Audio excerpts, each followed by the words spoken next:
પ્રભુ ઈસુના ગૌરવી નામમાં પ્રેમી સલામ. જય મસીહ કી. Praise the lord. હાલેલુયા. પ્રભુનો આપણે બહુ જ આભાર માનીએ છીએ કે બાઇબલમાંથી એવા લોકોના જીવનમાં જે પથ્થર સમાન પરીક્ષણો આફતો આવ્યા અને એમ થાય કે હવે આનો શું માર્ગ રહે, પણ પ્રભુએ એ પથ્થર બધા ગભરાવી દીધા અને પ્રભુએ અદ્ભુત ચમત્કારો કર્યા, અદ્ભુત સાદાપણું આપ્યું, અદ્ભુત રીતે એમને કૌટુંબિક જીવનમાં, રાજકીય જીવનમાં, આધ્યાત્મિક જીવનમાં દ્રઢ અને મજબૂત કર્યા. એમાંનું આજે ખાતરીદાયક વચન અય્યુબના પુસ્તકમાંથી જો અય્યુબના જીવન વિશે, અય્યુબનો પહેલો આખો અધ્યાય અને અય્યુબના અંત ભાગમાં 42મો અધ્યાય, એટલે કે આખા અય્યુબના પુસ્તકનો અભ્યાસ અને સારાંશ તાર કાઢતા જે બાબતો પ્રાપ્ત થાય છે એ અય્યુબ ઈશ્વર ભક્ત હતો, નિર્દોષ, પ્રમાણિક અને પ્રભુની બીક રાખીને પ્રભુમાં ચાલનારો હતો. પુષ્કળ આત્મિક જીવનથી ભરપૂર અને બહુ જ કેરફુલ પોતાના આત્મિક જીવનમાં, કૌટુંબિક જીવનમાં. પ્રભુ એના આશીર્વાદો બહુ આપ્યા. પુષ્કળ રાચ રચેલું અને પુષ્કળ પ્રમાણમાં કહે છે કે એની પાસે ઢોર ઢાંક, નોકર ચાકર, પૈસે ટકે બધી રીતે સુખી, રાચ રચેલું પુષ્કળ. 7 પુત્રો ને 3 પુતરીઓ, બાળકો પણ ભરપૂરીપણામાં આપ્યા પ્રભુએ. અને એમ કહેવાય છે કે એ જમાનામાં અય્યુબ જેવો બીજો કોઈ માણસ નહોતો, એટલો પ્રમાણિક, સારો અને એટલો ધનાઢ્ય માણસ, પ્રભુની બીક રાખીને ચાલનાર. પણ એના જીવનમાં શું પહાડ તૂટી પડ્યા, એના જીવનમાં શું આફતો અને પરીક્ષણ આવી, આપણે બધા જાણીએ છીએ. શૈતાને પરીક્ષણ કર્યું અને પરીક્ષણ કરતાં આધ્યાત્મિક જીવનને ટચ કર્યો ત્યારે પ્રભુએ એ આશીર્વાદો એને આપ્યા અને ટકાઈ રાખ્યો.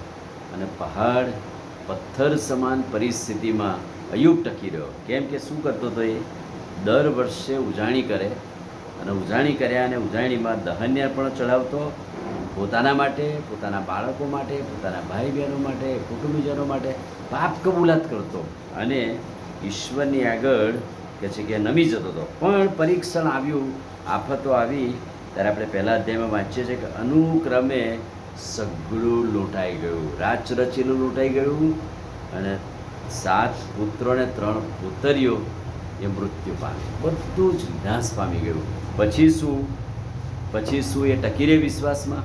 પણ બાઇબલ એમ કહે છે, અય્યુબનું પુસ્તક 1લો અધ્યાય 20 થી 22 વચન, આ બધી જ પરિસ્થિતિમાં તેણે ઈશ્વરની સ્તુતિ કરી અને યહોવાને દોષ દીધો નહીં. પણ ઉપરથી એણે એમ કહ્યું, યહોવાએ આપ્યું ને યહોવાએ લઈ લીધું, હું કોણ? આ બધું પ્રભુએ આપેલું, પ્રભુએ લઈ લીધું, કશો વાંધો નહીં. પણ ઈશ્વરની સ્તુતિ કરી, દેવને દોષ દીધો નહીં. આખા અય્યુબના પુસ્તકનો અંત ભાગનો નિચોડ 42મો અધ્યાય અને 10મું વચન. જ્યારે અય્યુબે પોતાના મિત્રોને સારું પ્રાર્થના કરી, જે 3 મિત્રો હતા ને એને માટે એણે પ્રાર્થના કરી, ત્યારે પ્રભુએ તેની દુર્દશા ફેરવી નાખી. યહોવાએ તેને બમણું પાછું આપ્યું. નહીં કે પોતાના વિશ્વાસમાં ટકી રહ્યો એટલે, પણ એણે પોતાના ભાઈઓ માટે પ્રાર્થના કરી, પોતાના મિત્રો માટે પ્રાર્થના કરી.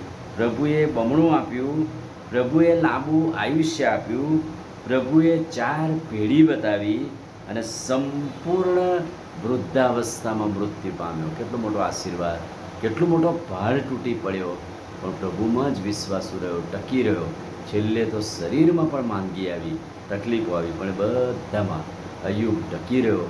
ત્યારે પ્રભુએ પરિણામ સ્વરૂપે બહુ જ મોટા આશીર્વાદો આપ્યા. આમીન. પ્રાર્થના કરી.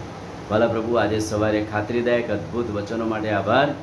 વચનના પ્રકાશમાં અમને દોરો, અમને તમારું સામર્થ્ય અને તમારી કૃપા આપો. પ્રભુ ઈસુના નામમાં માંગીએ છીએ, સાંભળો ને માન્ય કરો. આમીન. God bless.